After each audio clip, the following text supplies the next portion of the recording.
Hello and good morning.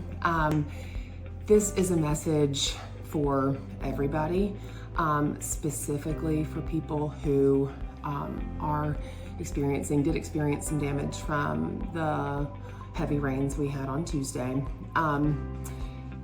If this gets declared as a disaster by FEMA, there will be aid funds available, even if you didn't have a flood policy. I'm gonna post the link for that down below, but I want you to know that it's not on the website yet. There is a bulletin for Tennessee on there, and a deadline to apply for the straight line winds and flooding and tornadoes that we had in the spring, but our county is not listed. So just watch the website and see when it pops up. There will be a deadline to apply. It's not fast, you guys, but the good news is there will be, if it's declared, right? There will be some help available for those of you who did not have flood insurance policies or are not in a flood zone. Secondly, for everybody, as I have checked on people, it seems that a lot of you don't know that you can have a flood policy even if you're not in a flood zone. I am not an insurance agent anymore. I used to work in personal lines, property and casualty, and I did a ton of flood. It was quite the education. And I just want you to know that you can get a flood policy. It doesn't matter where you live. The pricing on that, if you're not in a flood zone, is better than if you are, right? Because the risk is very different.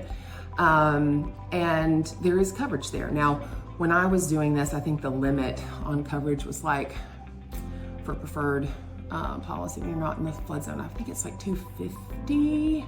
But again, that was like 11 years ago. So that could have changed. They could have increased those limits. But even so, it's great to know, and I want everybody to know that you can get a flood policy moving forward. I have clients who they really want to drill down on that climate data that shows up on Zillow. And what's interesting is that Zillow will show a risk of a flood even if you're not in a flood zone. And in walking through that with folks, it can be scary for people, even if they don't want to be anywhere near one. But the way to hedge that, if like you're in a house or you find the perfect house and it's close, but it's not in a zone, go ahead and get a flood policy. Now, if you call your insurance agent and they say, oh, you don't need one, or, oh, I didn't think you could get one, please DM me and I will send you the very best insurance agent out there. It's not my mom. She's retired. She doesn't do it anymore. But she's got somebody who is fabulous that she recommends all the time, and will help you.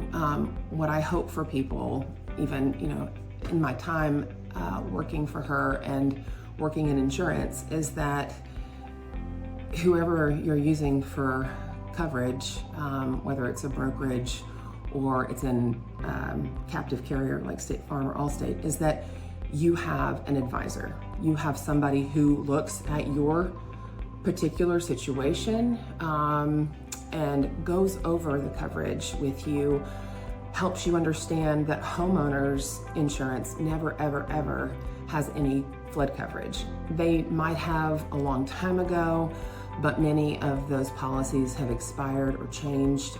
In my working lifetime, I have never seen an insurance company have any coverage for flood. So that is, I guess, just a little PSA for today. I hope all of you are drying out, and that if you are affected, that you'll get the help that you need, whether it's through FEMA, as delayed as it might be, or with one of the other disaster relief nonprofits in the area.